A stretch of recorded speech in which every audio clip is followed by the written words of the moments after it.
Capítulo 3. Oliver Sacks o la complejidad de la mente. El Dr. Oliver Sacks es uno de los médicos más famosos del mundo. Es el autor del libro El hombre que confundió a su mujer con un sombrero, el Aleph, 1987, y las historias de sus pacientes han sido llevadas al cine. Despertares, dirigida por Penny Marshall en 1990, basada en un libro de relatos del mismo título. Oliver Sacks es químico, médico, neurólogo. Y la verdad es que es el médico que todos habríamos querido tener. Salvo por un detalle, este doctor ha tratado enfermedades mentales terroríficas que apenas podemos sospechar. No es un sombrero. Es tu esposa. Oliver Sacks es uno de los neurólogos más famosos fuera del ámbito académico.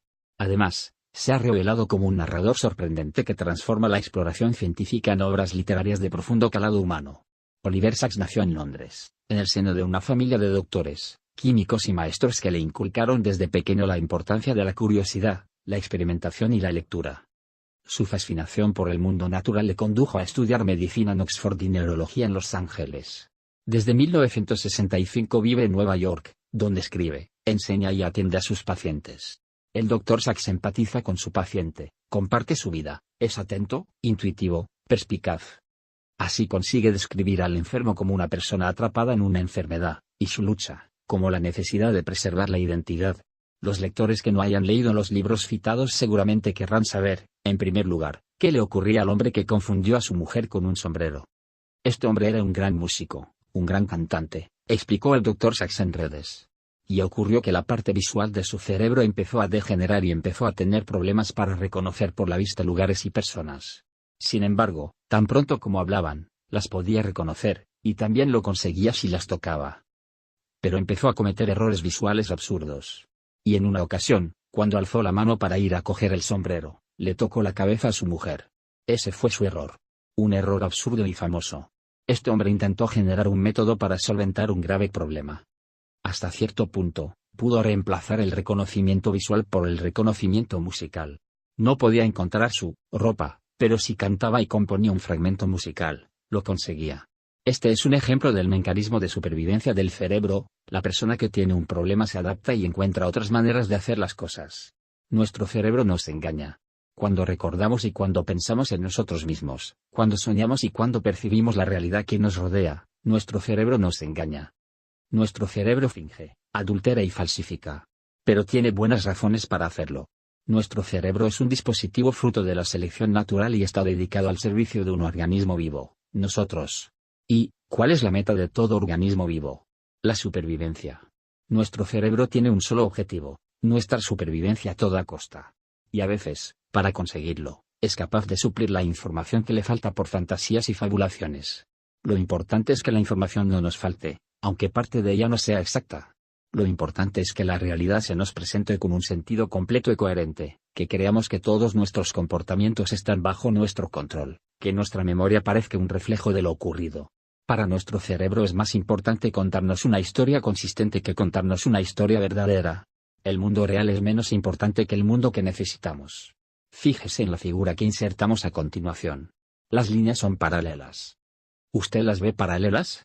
Los objetos que vemos, lo que escuchamos y lo que tocamos pueden ser reales, pero lo que experimentamos como realidad es una ilusión construida en nuestro cerebro. Nuestra memoria no es de fiar, no funciona como una cámara fotográfica y, mucho menos, como el disco duro de un ordenador. Unas veces, para conseguir un recuerdo coherente, el cerebro rellena los huecos de la memoria con contenidos imaginados y irreales. En otras ocasiones, almacenamos información de forma inconsciente.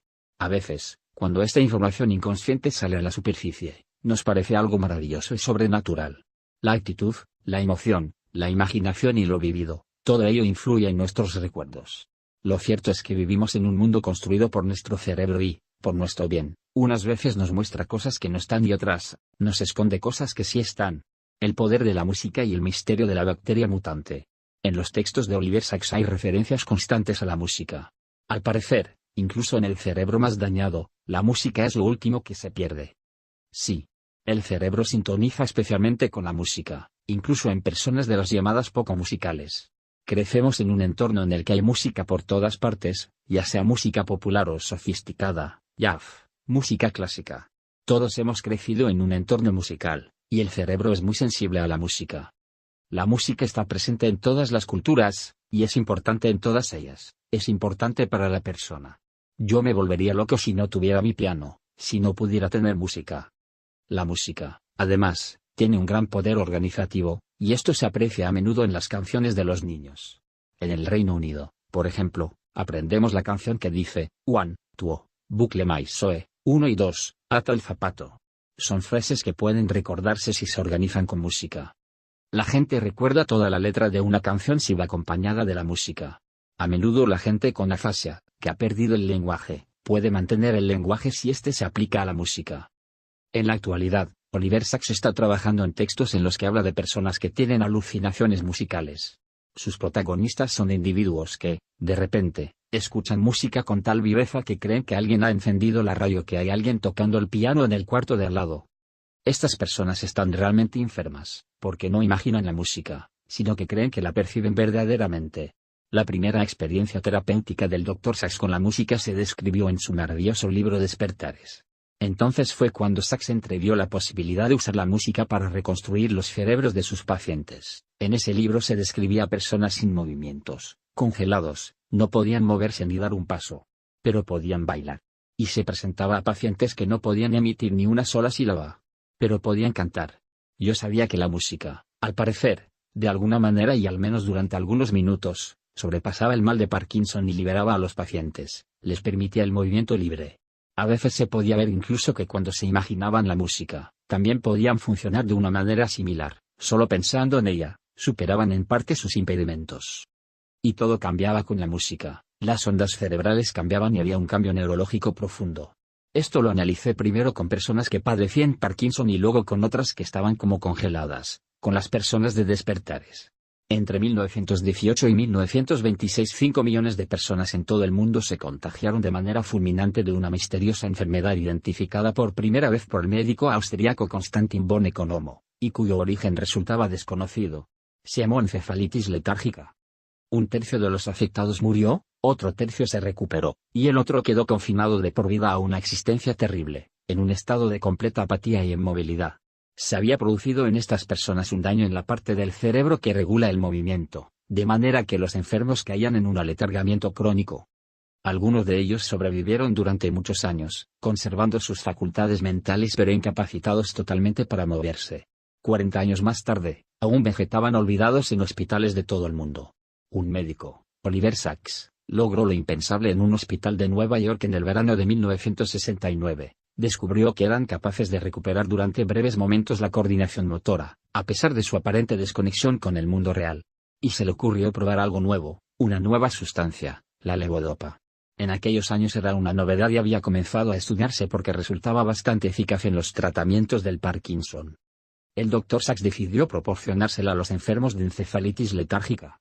Tras su administración se produjo un cambio espectacular. En apenas unos días, los pacientes de encefalitis letárgica despertaron de su hibernación y recuperaron sus conductas anteriores a la enfermedad.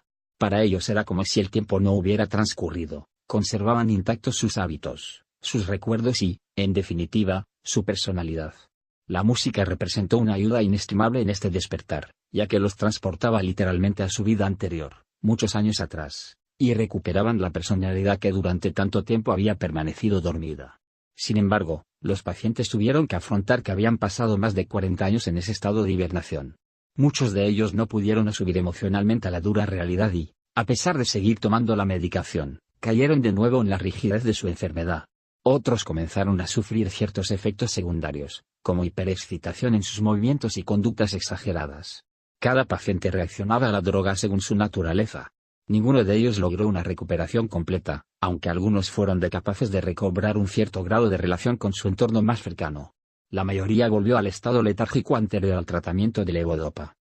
Pasaron algunos años más y, poco a poco, murieron todos los supervivientes de aquel misterioso brote.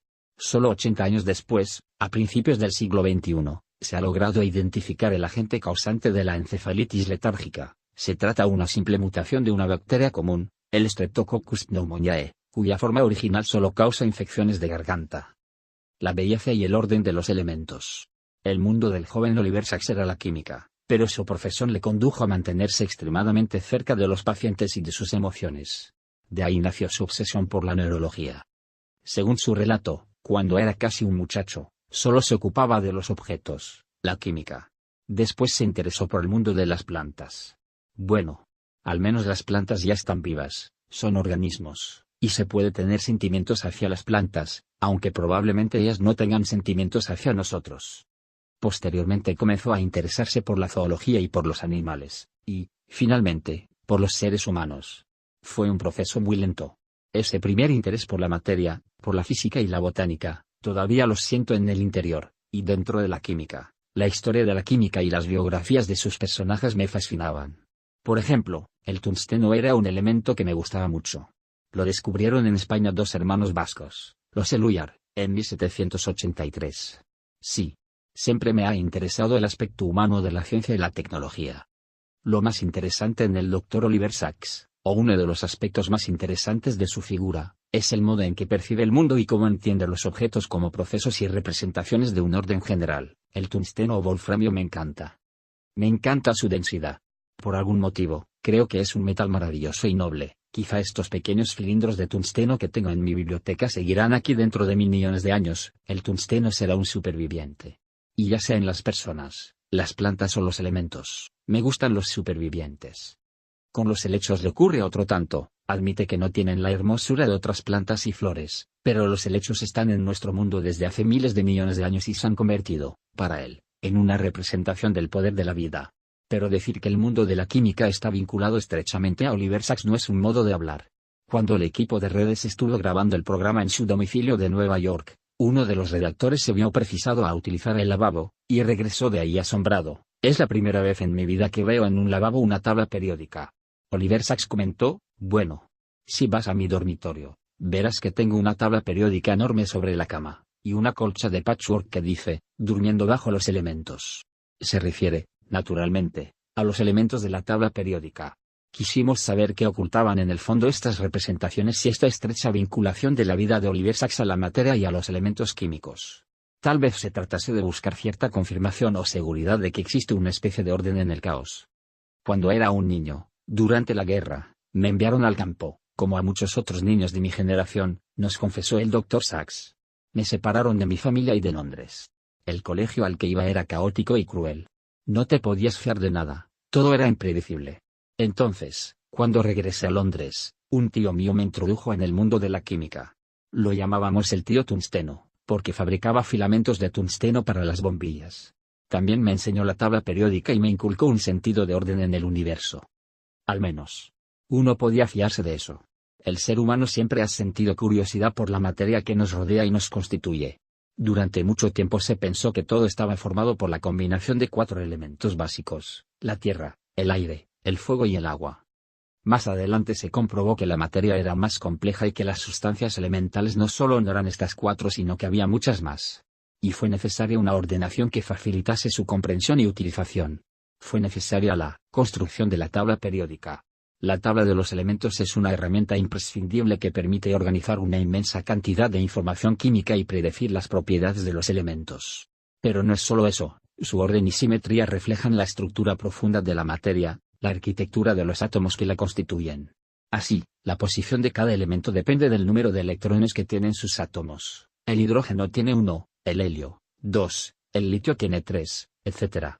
Pero los electrones no se distribuyen alrededor del núcleo, sino en unas regiones discretas que se van completando a medida que aumenta el número de electrones.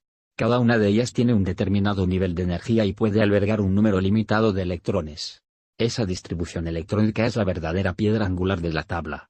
Así, los elementos de una misma fila o periodo son los que llegan hasta el mismo nivel máximo de energía. Y los elementos alineados en las columnas verticales o grupos tienen la misma distribución de electrones en las regiones más externas. Como estos electrones externos son precisamente los que participan en las reacciones químicas, los elementos de un mismo grupo poseen propiedades químicas muy similares. La tabla periódica, por tanto, no es algo arbitrario surgido de la imaginación de los químicos, es una representación real de la organización de la materia. Si Colón no hubiera descubierto América, alguien lo habría hecho tarde o temprano. Porque América está ahí. Del mismo modo, si el químico ruso Dmitri Mendeleev no hubiera descubierto la organización de la tabla en 1869, alguien la habría sacado a la luz tarde o temprano.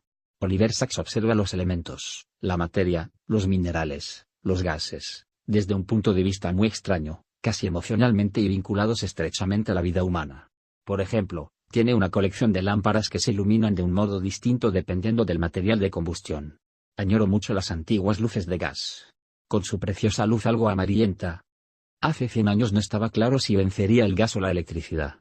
Y las casas que se construían entonces tenían lámparas de gas, además de electricidad. Tengo que decir que hay otras luces que me gustan, por ejemplo, la que desprende la lámpara de sodio. Las lámparas de sodio aparecieron en los años 40 del siglo XX, desprendía una luz amarilla dorada. Algunas personas no las soportaban porque, claro, con esa luz el mundo se vuelve monocolor. Pero a mí me encanta la luz dorada del sodio. El sodio es uno de mis elementos favoritos y creo que esa luz dorada anaranjada es mi color favorito. Oliver Sacks tiene una de las pocas lámparas de sodio que hoy se encuentran en una casa particular. La emoción del Dr. Sacks ante estos objetos es contagiosa, y subyacen en ella esas relaciones que establece entre conceptos aparentemente alejados. Mi tío Dave me dijo que la historia de los descubrimientos era inseparable de la búsqueda de la luz, explica Sacks en sus libros. El estudio de la química está muy cerca del estudio de la luz. Las luces, la antigua pasión de mi familia, siguen evolucionando maravillosamente. Las luces de sodio, con su espléndido amarillo, se pusieron de moda en los años 50, y las luces de cuarzo y yodo, las resplandecientes luces halógenas, aparecieron en los 60. La diferencia fundamental entre los distintos tipos de luces está en el material emisor. En algunos casos, el emisor es un vapor, un gas, el mercurio o el sodio, que emite luz cuando se produce una descarga eléctrica en su seno. En otros casos, el emisor es un metal, wolframio o tungsteno, que emite luz porque circula una corriente eléctrica a través de él. Cuando mi madre vio lo mucho que me cautivaban esas luces, añade el Dr. Sacks, me mostró que si arrojaba un pellizco de sal a la estufa, la llama del gas aumentaba de tamaño y adquiría un color amarillento brillante. Eso se debía a la presencia de sodio. El Dr. Sacks recuerda que a su tío le gustaba decir que la bombilla incandescente había conseguido iluminar a las masas. Si alguien pudiera observar la Tierra desde el espacio exterior y ver cómo los continentes se adentran cada 24 horas en las sombras, distinguiría millones y cientos de millones de bombillas incandescentes, brillando, dando luz gracias al tungsteno.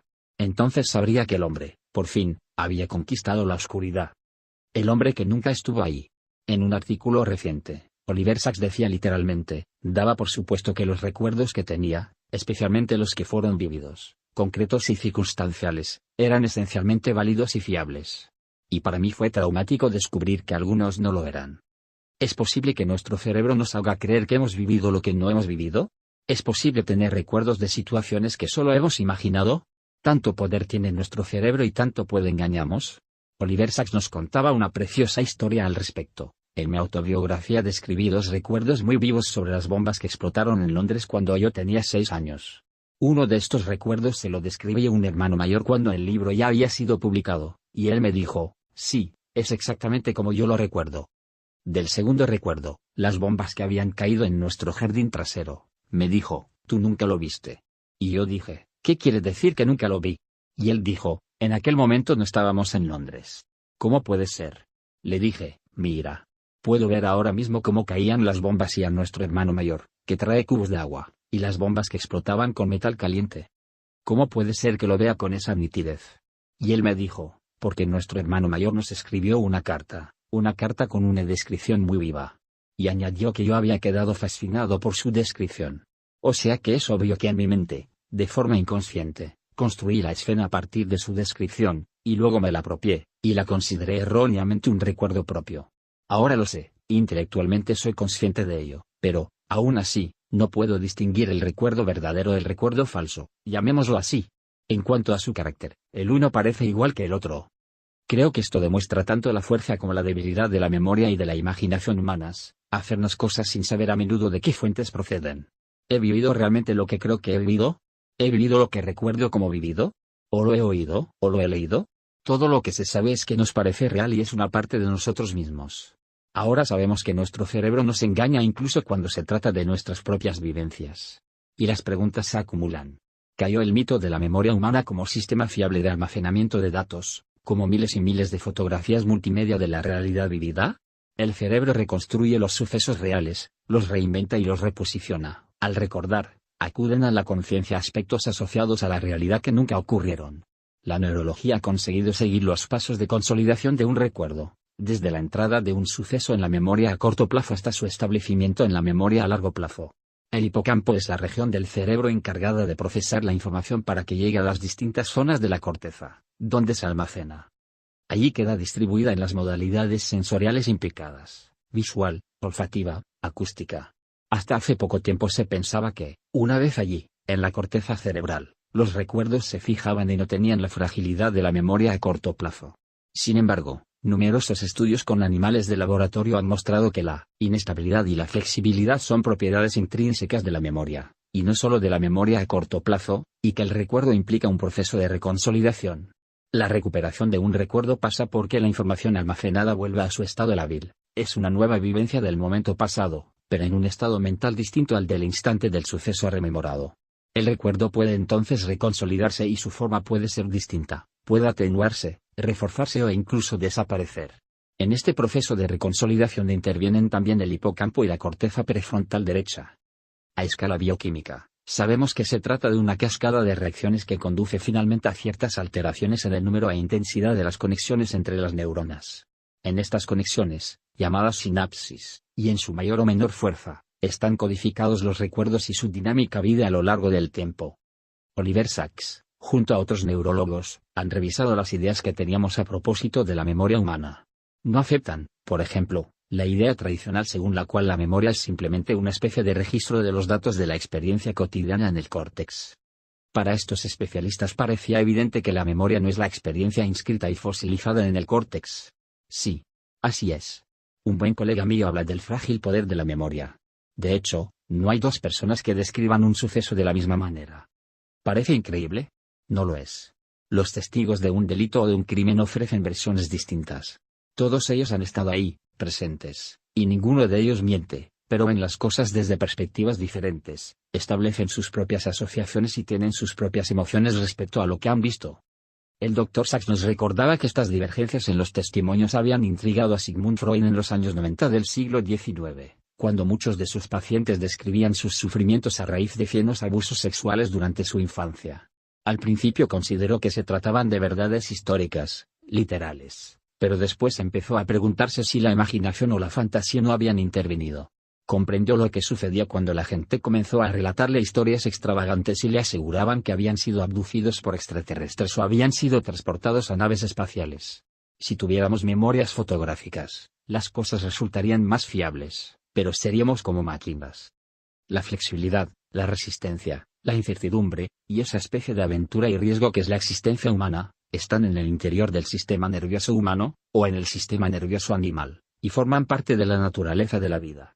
Nuestro cerebro se asegura de que nuestra percepción del mundo nos parezca fiable. No podemos vivir en una permanente inseguridad ni podemos vivir en la duda constante, de modo que el cerebro nos ayuda a confiar en el mundo y nos describe el mundo para que nos sintamos seguros. Sin embargo, esto no siempre funciona así. Por ejemplo, hay personas que piensan que las piernas no son suyas, que alguien las ha puesto ahí sin su aprobación. Y lo más asombroso es que pueden dar razones y recordar cómo ha sucedido. Oliver Sacks asegura que es relativamente fácil llegar a conclusiones semejantes, y nos explicaba una experiencia de un paciente. En 1974 sufrió una caída en la montaña y tuvo heridas graves en los músculos y en los nervios de una pierna. 2 días después de la operación, un médico entró corriendo en la habitación y le dijo: «Tenga cuidado, se le está cayendo la pierna de la cama». Y le dijo: «¿Pero qué dice? Si la tengo justo delante de mí». Y él le dijo: «No, está medio caída. Tenga cuidado, por favor». Naturalmente, se enojó con él, pero ¿qué se cree usted? ¿Cree que no sé dónde tengo mi propia pierna? Y le contestó: «Debería saberlo, mírela. No me hace falta mirarla. Sé perfectamente dónde tengo la pierna». Y le repitió: «Por favor, mírela». Y miró. Y la pierna, que estaba enyesada, se había salido de la cama mientras dormía. No se había dado cuenta. Le sorprendió mucho el hecho de que no hubiera tenido ninguna sensación o información de la pierna. Por lo tanto, no podía estar seguro de dónde estaba la pierna y ni siquiera podía estar seguro de si estaba allí. Es decir, dependemos de la información que recibimos de forma continua y que procede de nuestro cuerpo y va al cerebro. Si esa información se interrumpe de alguna manera, no sabremos qué es lo que ocurre en realidad. Una persona ciega de nacimiento no puede tener una imagen visual del mundo, ni un sordo de nacimiento puede concebir un sonido. De igual manera se puede ser ciego y sordo al cuerpo si se corta o se interrumpe la información. Síndrome de Tourette. Mar es una joven de 20 años y padece el síndrome de Tourette, una enfermedad a la que Oliver Sacks ha dedicado buena parte de su vida. Este síndrome, que se manifiesta a través de numerosos tics físicos y orales que el paciente no puede controlar, es un trastorno neurobiológico. El síndrome de Tourette suele aparecer entre los 8 y los 12 años. Mar tenía 11 cuando empezó a emitir sonidos de manera involuntaria y aseguraba en redes que lo había pasado realmente mal. Abandonó la escuela porque sus tics vocales eran un problema para la clase. En efecto, las personas que padecen el síndrome de Tourette tienen tics fónicos y motores que condicionan enormemente su vida social y personal. Estos enfermos tienen muchos altibajos emocionales, así como un importante desgaste físico debido a los movimientos bruscos y descontrolados de sus tics. Por desgracia, tendrán que soportarlos durante toda la vida. Las personas que padecen esta enfermedad tienen exceso de dopamina, que es un neurotransmisor cerebral. Algunos enfermos presentan también cuadros obsesivo-compulsivos. Las obsesiones, más que deprimirme, me molestan mucho, nos decía Mar. Yo creo que a veces me han llegado a incapacitar. Los Tourettes tenemos una, no sé si llamarla obsesión, pero desconfiamos un poco de la gente. Porque nos han hecho tanto daño.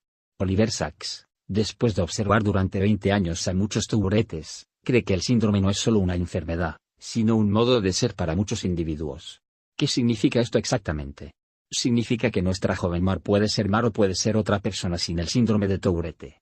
Mar se ha descubierto actriz e interpreta a otros personajes, sus tics desaparecen cuando sube al escenario. Esto ocurre con otros tics involuntarios, un tartamudo, por ejemplo, no tartamudea cuando está recitando un poema o cuando canta una canción o cuando repite un texto. Mar nos decía, el teatro es muy importante para mí. Puedes estar en la piel de otra persona. Yo, en el escenario, no soy Mar. Soy otra persona. Cuando estoy en el escenario, no tengo ningún tic. Eso me sorprendió muchísimo. Qué raro, me dije. ¿Qué me pasa? Es mágico. Es como si me cambiaran el chip, como si la enfermedad no hubiese existido nunca. Fernando, como Mar, también fue diagnosticado a los 11 años. Es informático, pero acabar los estudios le ha costado el doble que a otras personas sin su problema. Indudablemente, todo cuesta más. El simple hecho de leer un libro es una desesperación, te ves girando la cabeza hacia un lado cada 2x3, te pierdes en cada línea y dices, lo dejo ya, no puedo más. Cuando dejé la universidad y empecé a trabajar, la cosa mejoró bastante. Supongo que se debe al hecho de tener una responsabilidad y sentirte un poco más seguro. Aunque los tics no son de origen emocional, aumentan según la situación anímica y, sobre todo, en los lugares públicos. Mar nos explicó en redes cuáles eran sus emociones más profundas respecto a la enfermedad que sufre. Siempre que me veo en sueños, me veo sin mi enfermedad. Y yo creo que es así porque realmente no querría tener esta enfermedad. Lo que no puedes hacer es hundirte. Es muy duro al principio, pero siempre tienes que ir para adelante y vivir de ilusiones y buscar algo que te motive. Reconstrucción. Oliver Sacks viajó a España en 1990, cuando acababa de estrenarse la película Despertares. Hubo un pase especial del filme al que asistió la reina doña Sofía. Naturalmente, en aquella ocasión no pudo conversar con la reina durante mucho tiempo ni profundamente, pero poco después recibió una llamada desde el Palacio de la Zarzuela y se le rogaba que acudiese a una entrevista con doña Sofía al día siguiente. Fui al palacio, y hablamos de muchas cosas. Y después, en un momento dado, la reina me preguntó, ¿en qué estás interesado ahora? ¿Sobre qué estás escribiendo? Y le dije, sobre los sordos, Majestad. Y me preguntó, ¿en qué situación se encuentran los sordos en España? Y le dije, no lo sé, Majestad. Y me contestó, pues debes descubrirlo, investigar sobre ello y escribir sobre ello. Yo te apoyaré. Y lo hizo. El Dr. Sacks volvió a España más adelante y trabajó con sordos y asociaciones de sordos durante algunas semanas. En la segunda edición de Ve una voz, Anaya, 1991, Anagrama, 2003. Hay un prólogo especial que trata de la historia y las condiciones de los sordos en España. Esa edición está dedicada a la reina doña Sofía, nos dijo Oliver Sacks. Estaba muy interesada en el lenguaje de signos, y en los lenguajes especiales que los sordos crean en todo el mundo. Este es un tema francamente muy interesante. Una persona sorda puede conocerse a otra persona sorda de China o de Argentina y comunicarse con ella bastante bien, mucho mejor de lo que puede hacerlo un hablante. El inglés o el español y el chino no tienen nada en común, pero el lenguaje de signos español, británico y chino tienen bastantes elementos en común. La actividad del Dr. Oliver Sacks parece tener un objetivo central: la reconstrucción del mundo en las personas.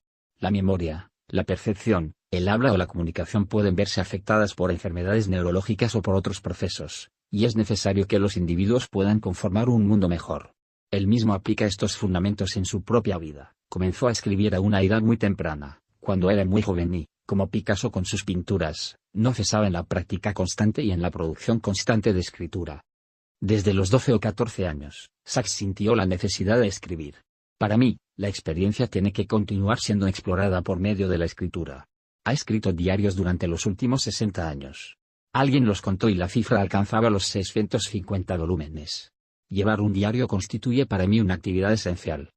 Y del mismo modo que Oliver Sacks procura reconstruir y analizar su propia vida a través de sus diarios, ha procurado reconstruir la vida de los pacientes a los que ha tratado a lo largo de tantos años. Su gran contribución ha sido recordar al mundo que había dos concepciones en la aplicación de la medicina. La primera establece que el médico es el héroe. Aquí, el médico utiliza tablas, cifras y ratios para llegar a un diagnóstico.